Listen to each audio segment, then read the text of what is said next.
Good morning, everyone. We are from Group 1. We'll present about words, sentence, and dictionaries. And this presentation is made by me, Andhika Amartya, and then Mr. Lucky Hariadi, and then Mrs. Guinina Nur Kaesarini, and then Mrs. Aghna, Shafa, Audreia, Putri, and then Mr. Faiz, Fauzan, Hilmi. Okay, we will begin our presentation. All right, now the content of presentation is first, word as meaningful building blocks of language. And the second is word as types and word as tokens. And the third one is words with predictable meanings. And the last is non-word with unpredictable meaning. And then word as meaningful building blocks of language. Words are often described as the building blocks of a language. And this is because learning language isn't as putting words together, not taking sentences apart. Words can also be classified such as in dictionary, where an entry basically consists of an association of a word alphabetically listed with a definition of what it means and perhaps also some information about grammar, the word class of part of speech that the word belongs to, and its pronunciation. It seems then that a word is not just a building block of sentence, it is a building block with a meaning that is unpredictable, or at least sufficiently unpredictable that the speaker might have to open a dictionary to know what it means. And for the next chapter will be taught by Mr. Lucky. Yes, thank you, Mr. Andhika. So from Mr. Andhika's explanation, we can conclude then that words can sufficiently be described as possessing two characteristics. They are that words have unpredictable meaning, in that they have meanings that are unpredictable and so must be listed in dictionaries, and that words are building blocks in phrases or sentences, in that they are the building blocks out of which phrases and sentences are formed. However, we shall see in this chapter, in this presentation, in this discussion, we will see that there are units of language which possesses the first characteristic but not the second, and vice versa. So there will be units of language which may seem like it's words, but it's not really words. And there are also units of language which may not seem like words, but they actually function like words. Now, this is what we will explore in this chapter, but first, we will discuss word types and tokens. So first, to explain about word types and tokens, we have to take an example sentence. Here we have, I love you more than I love him. Now, conventionally or traditionally, we can confidently say that there are 8 words in this sentence. However, it can also be said the sentence contains only 7 words, where the 2 I's are counted only once. So, you know how there are 2 I's in there, I love you more than I love him. It can also be said that this sentence contains only 7 words in which those 2 I's are counted only once. In such a case, we are considering the word I as a type. So I becomes a word type, and the 2 instances of it that happens in the sentence, they are called tokens. So yeah, a sentence may be said to be composed of word tokens, 8 word tokens, but it is clearly not word tokens that are listed in the dictionary, because it will be absurd if the 2 I's in the sentence merit separate entries in dictionary. So if we open a dictionary and we see the dictionary I, we won't see 2 instances corresponding to the 2 instances in that sentence. We will only see 1 entry, and that will be enough. So in that sense, the word I is seen as the word type. But in the 8 instances here, they are seen as word tokens. Now, although tempting, it is not enough to say that characterization 2, or words as building blocks, relates to word tokens, and characterization 1, word as meaningful units, relates to word types. The relationship between words as building blocks and as meaningful units is not so simple as that, as we shall see. So while it is important to be alert to type token ambiguity when talking about words, recognizing this sort of ambiguity is by no means all there is to sorting out how characteristics 1 and 2 diverge. So yeah, although we can simplify our understanding of the two characteristics that we mentioned before, the word as building blocks and word as meaningful units to be word tokens and word types, we will see in this chapter that, in this presentation, that the relationship of them is not as simple as that, that we will see a lot more complicated examples of words. Now, the next part will be presented by Ms. Guinina Nur Kaesarini. Okay, thank you, Mr. Lucky. So here I will explain about word with predictable meaning. Sometimes word has meaning that are predictable. There are words whose sounds seem to reflect their meaning fairly directly, as predictable, which includes onomatopoeic words. So onomatopoeic word is a written or spoken word, which is imitation of a sound effect that comes around us, such as a water dripping, wind blowing, and sound of animal. In short, onomatopoeic are words that express sound. The example of onomatopoeic word is bow wow, meow, sheep, cock-a-doodle-doo. So from this example, we can see the meaning of bow wow is the sound of a dog, and meow is a sound of cat, sheep is a sound of chicks, and cock-a-doodle-doo is a sound of a rooster. There are also set of words in which some similarity in sound, say in the cluster of consonant at the beginning, seem to reflect a vague similarity in meaning, such as smoothness or wetness, or both in the set of words slip, slop, slurp, slide, slither, slate, sleek, flavor, and slug.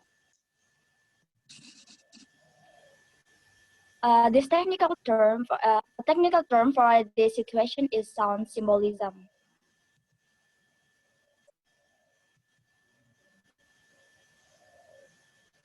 However, both onomatopoeic words and sound symbolism are not consistent in producing predictable meaning, because onomatopoeic words are different for each language. For example, in English, the sounds of a rooster is cock-a-doodle-doo. In Dutch is kokaleku, and in our country Indonesia is kukuroyok. As for sound symbolism, the fact that a word begins with SL doesn't guarantee that it has anything to do with smoothness or wetness. And conversely, there are many words that relate to smoothness and wetness but do not begin with SL.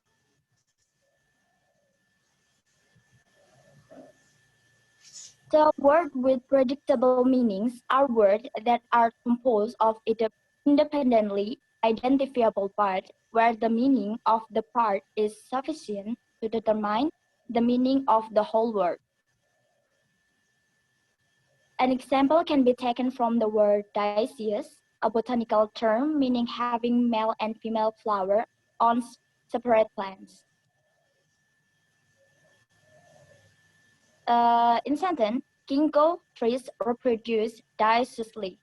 We can confidently deduce the meaning of dioeciously on the fact that, knowing English, you know that the suffix ly has a consistent meaning, so that xly means in x fashion for any adjective x.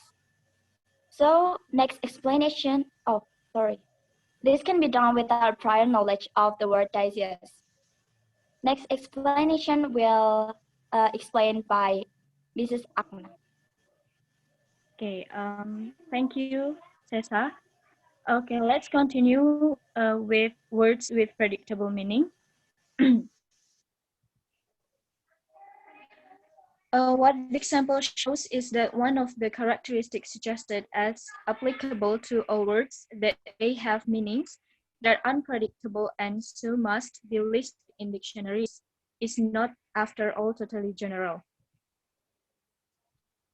If dioecious is listed, then dioeciously does not need to be listed as well, at least not if semantic unpredictability is the criterion.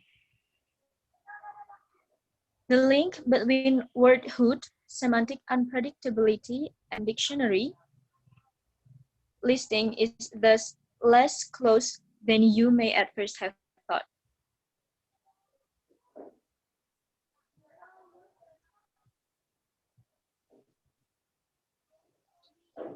Therefore, it is important to be aware that not every word can be listed in a dictionary, even in the fullest dictionary imaginable. Next. Okay, now we're moved to non-words with unpredictable meanings. So, non-words with unpredictable meanings are clearly larger than a word, being composed of two or more words, but nevertheless have a meaning that is not entirely predictable from the meanings of the words that compose it. As an example, sentence 1, people who do not finish a job really make me angry. Second sentence, people who do not finish the job really make me see red. Although see red consists of two words, it functions as a single unit semantically, and its meaning is not predictable from that of these two words individually.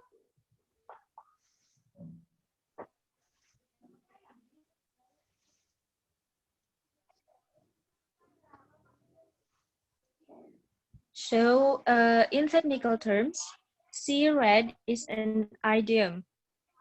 Even though it is not a word, it will appear in any dictionary that takes seriously the task listing semantic idiosyncrasies, probably under the head word red.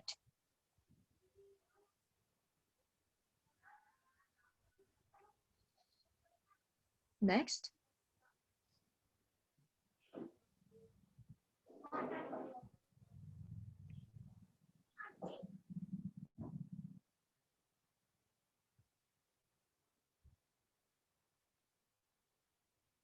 Oh my.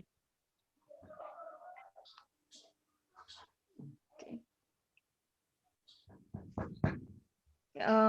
Sorry for the little problems. Let's continue the presentation. Idioms are enormously various in length, structure, and function. See red behaves rather like an adjective. Many idioms behave more like nouns.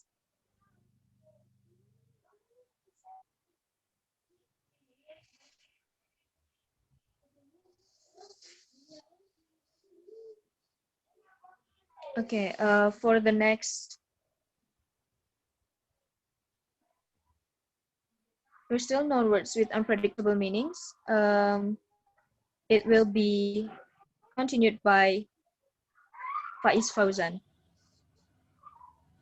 Yes, thank you, Aghna, for your presentation. So here I want to continue the explanation about non-words with unpredictable meaning. The first is it is quite similar to idioms, but the difference from them are the phrases in which individual words have collocationally and restrictive meaning. For example, blue-blooded, it describes someone who has been born into a family which belongs to the higher social class. And the second is blue-collar. It describes people who do work needing strength or physical skill rather than office work. These phrases contain the meaning of blue that is not the usual meaning.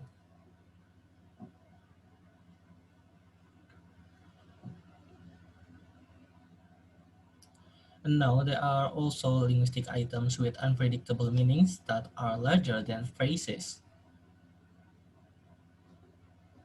There are proverbs which are traditionally saying syntactically sentences whose conventional interpretation differs from what is suggested by literal meaning of the word it contains. For example, is too many cooks spoil the broth. It is mean that having too many people involved in a task makes it harder to complete. And the second example is, it's no use crying over spilled milk. It is mean that after an accident, one should look to the future rather than waste time wishing the accident had not happened.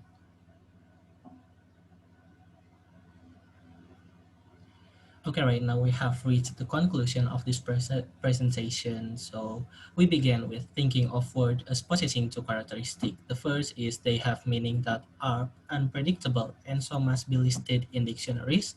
And second, they are building blocks for words and phrases. However, we have discussed that although this may be true, the two characteristics do not always go together, and therefore it will be helpful to have distinct terms for items with each the two characteristic lexical items for item with characteristic 1 and word for item with characteristic 2. We can then conclude that there are some words that are not lexical items such as deliciously, and there are some lexical items that are not words such as idioms. Okay, so we have reached the end of the presentation. Thank you for your attention and thank you. Goodbye.